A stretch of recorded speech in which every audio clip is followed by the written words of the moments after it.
I just understand the dangers behind it. I understand the danger behind it, especially in a 10-round fight, and there's no goddamn headgear. Yeah, you got to be goddamn cautious. But I think the fact that you even believe it, whether we think you can win or fucking not, this is why you are the best at what you do. I'm not gonna predict the round, but I just know it's gonna be a moment in the ring and she's gonna say, I'm not supposed to be in here. I really cannot wait to see what she do when I land this right hand. And it's not even that, it's not that she's weak or that she's strong, but I'm strong than the MF right now. The moment you think I can beat you, Is Claressa Shields still completely untouchable at middleweight? Or is the enormous pressure that comes with being boxing's biggest stars beginning to expose vulnerabilities?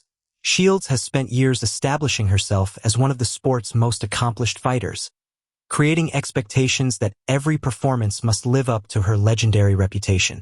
But being the favorite every time brings a different kind of challenge. Opponents are studying every move, searching for even the smallest weakness, while fans expect nothing short of dominance. The real question now is whether Shields can continue carrying those expectations without allowing them to affect her performance. Because when you become the standard everyone wants to defeat, even the slightest mistake can suddenly become a major story. Clarissa's back next week in Atlanta. Big fight. This week Big fight. in Atlanta. She might get a knockout. I think that I think that Scott has the makings of someone who can keep Shields off of her, right? So if it's the movement, if the clinching, whatever she needs to do, I think that some people get in there, man, they draw a blank and they forget how to keep themselves safe in the ring. They forget how to fight back and kind of goes on from there. This Scott's girl, I think that she can do. The conversation around Claressa Shields, who confidently labels herself the GWAT, took an unexpected turn after her viral exchange with Shannon Sharpe on Nightcap. Shields sparked plenty of discussion when she argued that exceptional fundamentals and serious opponent study can help close even major gaps against top-level competition. To illustrate her point, she referenced male fighters such as Romero, suggesting that her understanding of boxing could allow her to compete beyond conventional expectations. Romero quickly dismissed the hypothetical scenario, but Shields remained firm in explaining her confidence. According to Shields, her greatest advantage isn't simply physical ability. It's the way she reads fights, studies patterns, anticipates opponents, and makes adjustments. That belief in her ring intelligence is a major reason she continues to view herself as operating on another level. You know something?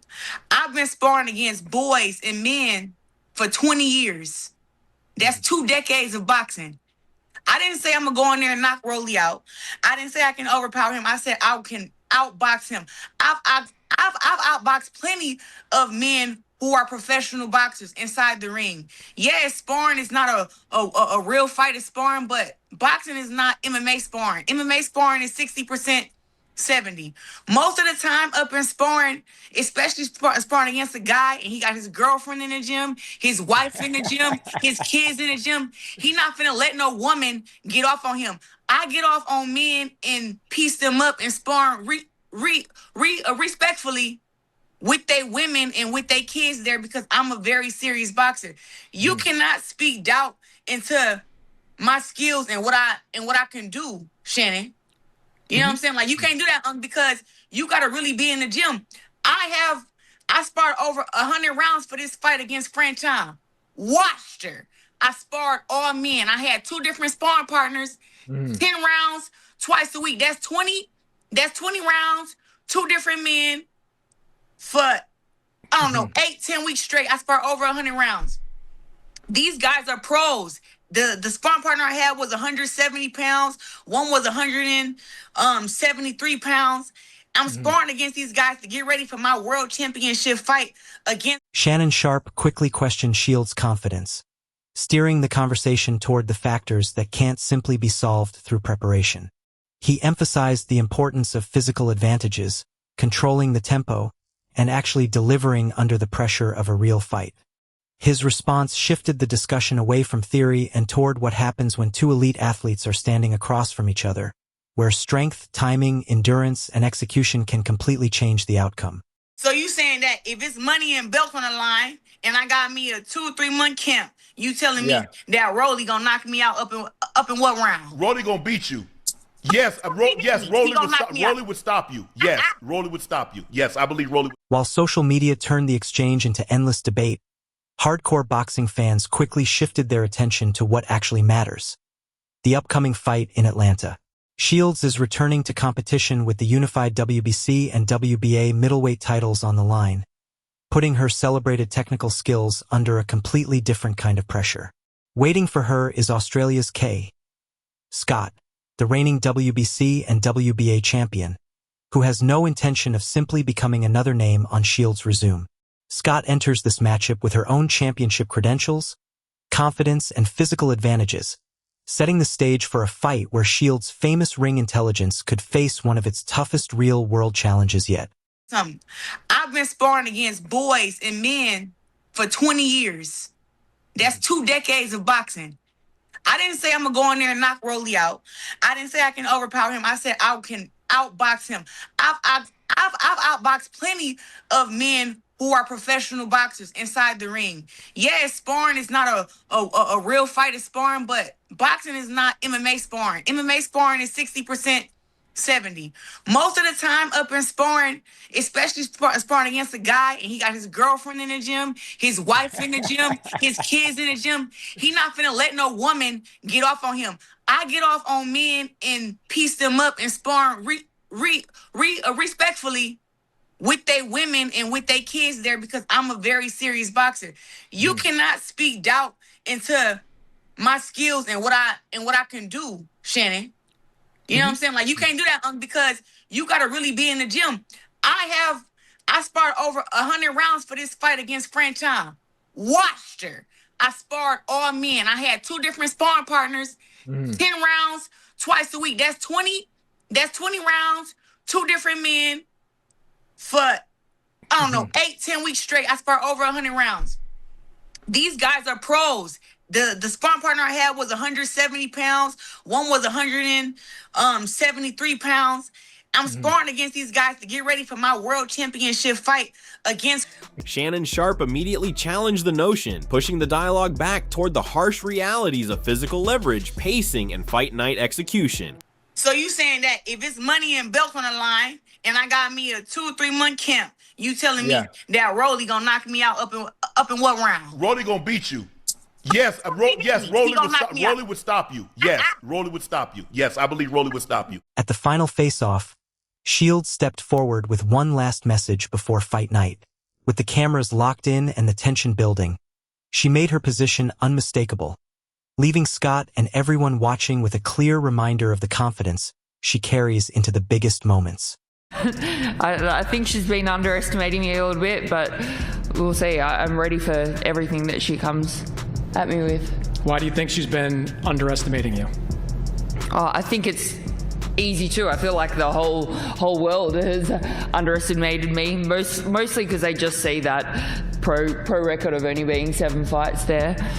But we'll just see on Saturday night. I think it's going to be a really exciting fight for everyone to watch. I'm not underestimating you at all. That's what I think. Now you're underestimating me thinking that. Okay. I have been in the gym training 3-4 times a day. I've been dieting. Usually I do a 6-week camp. I did 12 for you. 12. Not because of the weight. I've been made weight last week. That was simple. Me making the weight. No, I trained for you. I watched you. I know we're good in the amateurs. I know you are more experienced. The girls in the amateurs, majority of them may box better than the girls in the pro. So I don't take your record of being 5-1-1 as a joke. I sparred so many rounds and we watched so much film. I didn't underestimate you, but I want you to understand that when God gives me an opportunity to perform on a big stage in Atlanta, it's not really nothing against you. I just have to perform at a very high level to destroy you. And I know that you worked hard, you strong, you're big. I'm talking about, I know. So I look forward to us fighting on Saturday, but I didn't underestimate you. I didn't. I still trained. I watched the film. I dieted more than usual. And listen, I'm prepared. Scott brings years of international amateur competition and extensive tournament experience, along with the natural physical frame of a middleweight. Unlike Shields, who has competed across several weight categories throughout her career, Scott has built her identity around fighting at this specific division. That difference could become crucial once the opening bell rings. From a stylistic standpoint, the matchup presents a dangerous challenge for Shields. A rugged champion who is comfortable applying pressure, fighting at close range, and forcing exchanges. The real test will be whether Shields can maintain her technical control when the fight becomes physical, exhausting, and difficult to manage. I had a fantastic training camp, and all I can do is control the controllables. My sparring's been on point, my conditioning's been on point, my diet's been on point, and my mindset's on point. So this opportunity has arisen, and I'm just taking it with full force. And she wouldn't want to be against an opponent who doesn't believe that she can do it, and I think I can create history and go out there and bring everything and make it a really challenging fight and bring those belts back home to Australia. You do not have the pro experience that Claressa has, but you are a longtime amateur, 15 years in the Australian boxing program. How can you use that to your advantage? I think that's helped because although this will be the biggest stage that I've fought on, I think going in the amateurs, you go to the World Championships and the Commonwealth Games and stuff like that, you go through all the nerves and the travelling, and so I'm very much used to being up there and having to talk to media and do that kind of stuff. So I feel like I'm probably in a better position than some of her other opponents have been to. It's not new to me. Also that I've been around a lot of international high-level successful athletes that have transitioned through to the pros. So they're names that I recognise and appreciate how amazing that they've had in their pro career, but I've also seen them as kind of just humans and athletes that I've trained alongside as well. So it kind of normalises things rather than putting them up on a pedestal so much, and that helps me mentally. At the official media events, Scott showed no hesitation when discussing Shields. Rather than being impressed by her reputation or concerned about the demands of making weight, the champion projected complete confidence. She made it clear that Shields' technical brilliance and superstar status would mean little once the two fighters were finally sharing the ring. Claressa wouldn't want someone that's not going into a fight not thinking they can win. Like, why would you want to go in there with someone that's not kind of on themselves and thinking, like, I have the belts, they're mine. So I'm going in there as champ. So that's the go. Yeah. Do you think you're underrated? I mean, a lot of people try to, critique your experience just because of the pro record, but I mean, you've had a ton of fights in the amateurs as well. Yeah, it's like, I know myself, like the smaller community or people that know my background kind of know the truth behind it, and to be honest, I kind of turn off the comments on everything else. Right. Like I see a few things and I'm just like, that doesn't deserve my energy. So, like, I haven't actually seen a lot of it. Some people send it to me and I'm like, all right. Like, people are entitled to their opinion. I don't really care. I don't have to change that. My focus is just 100% on Saturday night and putting all the energy where it deserves to be. So, and that's on me. There's no point me getting online and trying to speak to John, who's like, this is a joke, she's had 7 fights. I don't care what John thinks. Like, I care that I'm here and I'm gonna give it everything. So yeah. You mentioned age as well. That's another thing that people like to criticize. You bring up your age. I mean, you certainly don't look your age. So I'm in the gym training with all like our pro and amateur team, and they are all like mostly in their 20s. So, and I stay alongside them and do the exact training as what they do. So, and it's always been that way. I got into boxing very late because my state had it illegal. I couldn't fight any earlier than what I did, and I was late transitioning into the pros. But body hasn't been an issue for me, and it hasn't been so far. So while I'm still kicking ass, I'm going to keep kicking ass. Boxing analysts are paying close attention to one potential turning point in this matchup. If Shields struggles with the demands of reaching the middleweight limit and enters the fight without her usual energy, Scott could attempt to exploit that weakness immediately. Her plan could involve constantly closing the distance, smothering Shields in the clinch, and using physical pressure to disrupt her movement. If Scott succeeds in keeping Shields from operating comfortably at range, the champion's footwork and technical advantages could become far less effective, forcing her into the kind of rugged exchanges that may favor Scott. I think that Scott has the makings of someone who can keep Shields off of her, right? So if it's the movement, if it's the clinching, whatever she needs to do, I think that some people get in there, man, they draw a blank and they forget how to keep themselves safe in the ring. They forget how to fight back, and kind of goes on from there. This Scott's girl, I think that she can do some of those things. What if Kaye Scott has a better chance than Kaye Scott? That's Malik Scott's wife. I know. I was like, yeah, that's crazy. I was like, yeah, that's crazy. I caught it after a second. I'm trying to put two and two together. That's crazy. Malik is training her these days. Oh, she ain't that big. No, I know. Yeah, no. Don't do that. Don't do that. Not true. Trying to put Kate up there. Sounds Kate. Keep doing your thing. We'll stalk her and analyze the box. Okay, so yeah. Now this girl, she 1 loss, 1 draw, 5 wins. 42, but 42 with only 7 professional fights. I'm lost. She's seasoned. She's healthy, ready. In Australia, I ain't putting that body. I ain't putting that body. You in your prime to me, baby. But I'm just saying that just. I just worry about the experience getting up in there with a Claressa Shields. So I don't know how to. You know anything about her amateur record? Oh. Amateur record, she's almost at 70-some fights, so maybe. Yeah. But you need to be very experienced getting up there with Claressa Shields. That's my thing. Boxing analysts are paying close attention to one potential turning point in this matchup. If Shields struggles with the demands of reaching the middleweight limit and enters the fight without her usual energy, Scott could attempt to exploit that weakness immediately.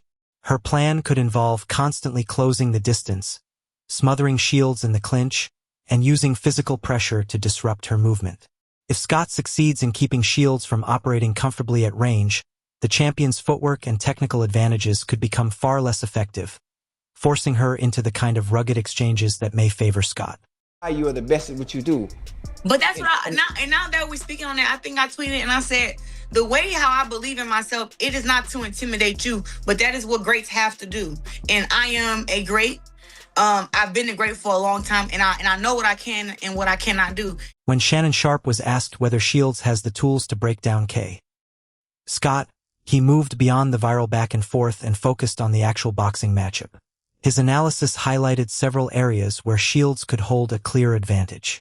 Sharpe pointed to her quicker hands, ability to move laterally around opponents, and tendency to put together combinations from different angles.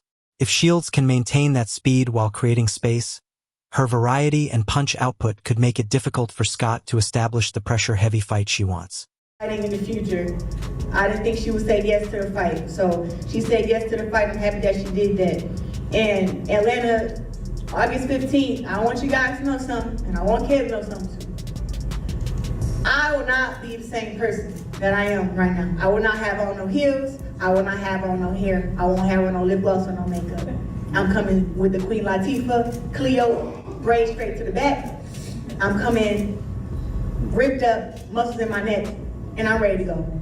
And Kaye Scott, I actually feel like I love you a little bit. Like, I love you, you know what I'm saying? Because we've been knowing each other for a lot of years. We share the ring. I celebrate her success, her wins. I'm not a hater, so I can do that. But the only time I have to go against anybody is when they get inside the ring with me. So I gotta rock with me, and I'm telling you, Kaye Scott is so strong. I just hope that Mark has came to my training camps. He know what I do. Mark, I hope you warned him. I'm top dog. I'm top dog. I'm mean. I'm strong. You know, I'm fast and I'm accurate. Don't think me losing this 20 pounds on, only thing you're gonna have on me on the fight is your breast gonna be bigger than mine. That's it. Everything else gonna be smaller. And I'm just looking forward. Sharpe's assessment points toward one of Shields' biggest tactical strengths. She doesn't need to depend on one devastating punch to control a fight.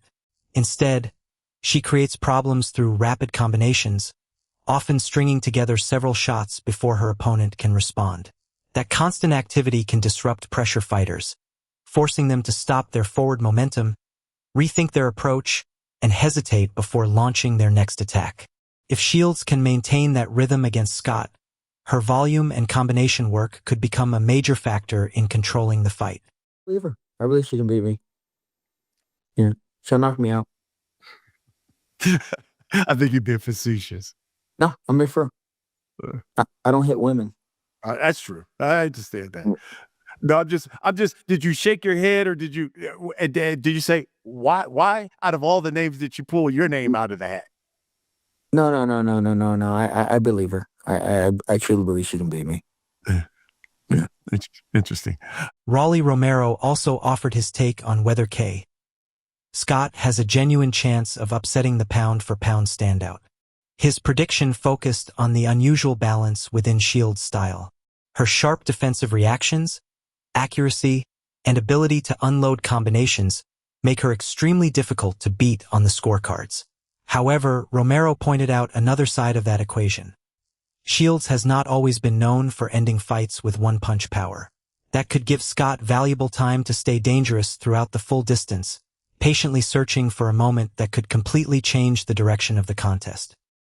You know, there's a little bit of a mistake or I don't know if the word's mistake, or it's just a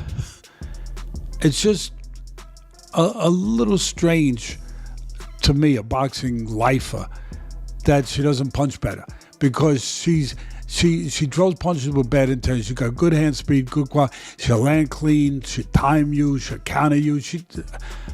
I mean, if she was a baseball player, what was it? The five abilities to be a great baseball player, right? You got to be able to hit. You got to be able to run bases. You got to be able to field, and there was two others.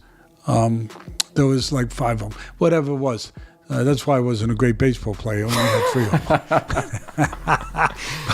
them. but she would be, if you were using that same rule of thumb to judge a fighter, she's got them all.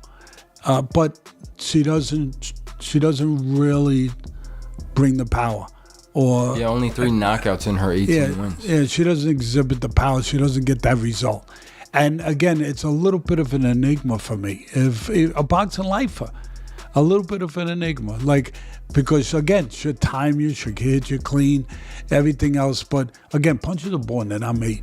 And it goes to show you, she's physically, stout. She's physically, compact and strong. But I always say the greatest punches are the wiry ones. The skinny son of a guns that aren't as physical, where you say, oh, that must be a big puncher. Sometimes they are, but sometimes they're not. But the wiry ones almost always are, if they want to be. Sharpe and Romero are far from the only voices weighing in on this matchup. Experienced trainers, longtime boxing analysts, and commentators from across the sport have also studied the footage and offered their own perspectives. Their assessments have focused on the contrasting strengths of both fighters, with many looking closely at whether Shields' technical advantages can overcome Scott's physical pressure and ability to make the fight uncomfortable at close range. Said that she wanted to drop back to 160 to fight Kaye Scott for the middleweight titles. What was your reaction? I was worried, to be honest with you, because I used to fight myself, and I know that coming down in weight is very difficult. And if you could see, as you see the fighters do, they usually go up in weight to fight bigger guys. It's very rare that a fighter comes back down in weight to be a champion. And it's actually only been done one time by Roy Jones Jr. in a 120-year history of modern boxing. So it's really challenging. And if you look at Claressa's career, her first world title was at super middleweight, then she came down to middleweight, then she came down to junior middleweight, then she went back up to middleweight, became undisputed, went back down to junior middleweight. Claressa has always chased greatness, and she's always done what has to be done to make the biggest and the best fights. And this is one of those examples. I went to visit Claressa in training camp last week. She looks trim, slim, mean, sharp, and ready. And one of the things that I want to say that's taken for granted, Claressa has been the first woman ever in the history of American television to be the main event on television. She opened up the door for women's boxing. The reason why we see women's boxing on television, pretty much every show, that it's a requirement, is because Claressa Shields broke that door and she made it happen. And she's unapologetic, she is straightforward, she's very confident about what equality means, what it means for a fighter like herself, who's a two-time Olympic gold medalist, who's done things inside the ring that no one has ever done. And the opponents have been the best of the best, truly the best of the. Veteran trainers have pointed to one clear strategy Scott may need to follow if she wants to pull off the upset. Make the fight as physical and compact as possible. Giving Shields room to dictate distance, occupy the center of the ring, and establish her rhythm behind a sharp jab could be a major mistake. If Shields is allowed to fight comfortably from the outside, Scott could spend the entire night trying to catch a target that refuses to stay in front of her. For the Australian champion, closing the distance and forcing sustained exchanges may be essential. Claressa Shields got no more learning. She has everything that she needs in her arsenal to stop and destroy anybody. Now, of course, you guys know Claressa Shields is going through that weight cut. She's cutting weight. As you can see, we on the track. We cutting weight as well. But she had to go back down to where Miss Kaye Scott is. Miss Kaye Scott, like I said, 5 wins, 1 loss, 1 draw. She has the opportunity to make a good name for herself. Win, lose, or draw, we got to take our hats off to that fighter because she's the only one that wants to challenge herself against Claressa Shields. Now, a lot of people are like, well, man, we sick of this. You know, Claressa Shields never fights the guys or the women that we really want to see. Well, I'm going to tell y'all like this. Alicia Bumgun, all them guys that she tried to fight in the past, she tried to call them people out. She been called their names out. She been pulled their card. And guess what? Nobody ever wanted to step up and challenge themselves. Even with the odds heavily favoring her, Claressa Shields enters this fight carrying far more than the expectation of victory. Her reputation and place among boxing's elite are also on the line. A lackluster decision could give doubters fresh material to question whether she is still at the peak of her powers, while a commanding performance could silence that noise and reinforce her status as one of the sport's defining champions. For Shields, this isn't simply another defense. It's an opportunity to remind everyone why she remains at the center of the boxing conversation. Yeah, she's walking around to go to boxing with the women boxing right now. But again, this is something I think we saw this from Layla Ali, but we didn't really see this too much where a woman could write their own ticket, fight where they want to fight, when they want to fight, against whom they want to fight. Not to say that Claressa's picking her opponents, but even though you may not know the name, it don't matter because it's Claressa Shields, which means she's writing her own ticket. So salute to her for that. No, she is. She's one of the few fighters in the United States that could sell 10,000 plus seats right now. And lately, you know, after the movie got released and beating Savannah Marshall, it's been like a lot of tabloid stuff, but that stuff draws asses to seats, you know? It may not, and I'm really not throwing shade at Claressa Shields because I've said on this show repeatedly, she's the GOAT, and I'll say it again, she is the GOAT to me. Respect to Amanda Serrano, Katie Taylor, and some other great fighters, but I think Claressa's the best fighter pound for pound I've seen in women's boxing, but not really for me. The last couple years was drawing people in, but the key word is drawing people in.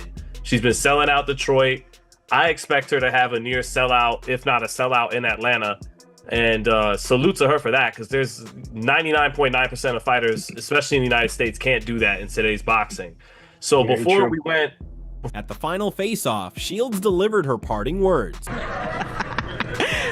Listen, I'm looking at Kaye Scott muscles. I'm looking at her. I'm like, man, this girl is like huge, right? I really cannot wait to see what she do when I land this right hand. And it's not even that, it's not that she's weak or that she's strong, but I'm strong than an MFer right now. I'm talking about I could push a truck. I can lift her, Mark, and Dimitri up at one time right now. I'm talking about the whole table. I can lift it up. I know Kaye Scott is tough. I know she's strong. I know that she believes in herself, which I love that you, believe in yourself, because that's what you need to. The moment you think I can beat you, I got you. So I ain't got you yet. But inside the ring, when one of them shots catch her, she gonna say, oh, this bitch got me. That's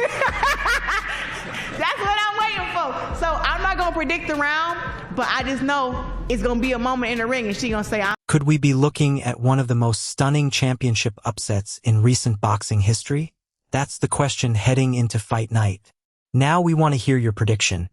Do you agree with Shannon Sharpe and Rolly Romero? Or do you believe Kaye Scott is being seriously underestimated?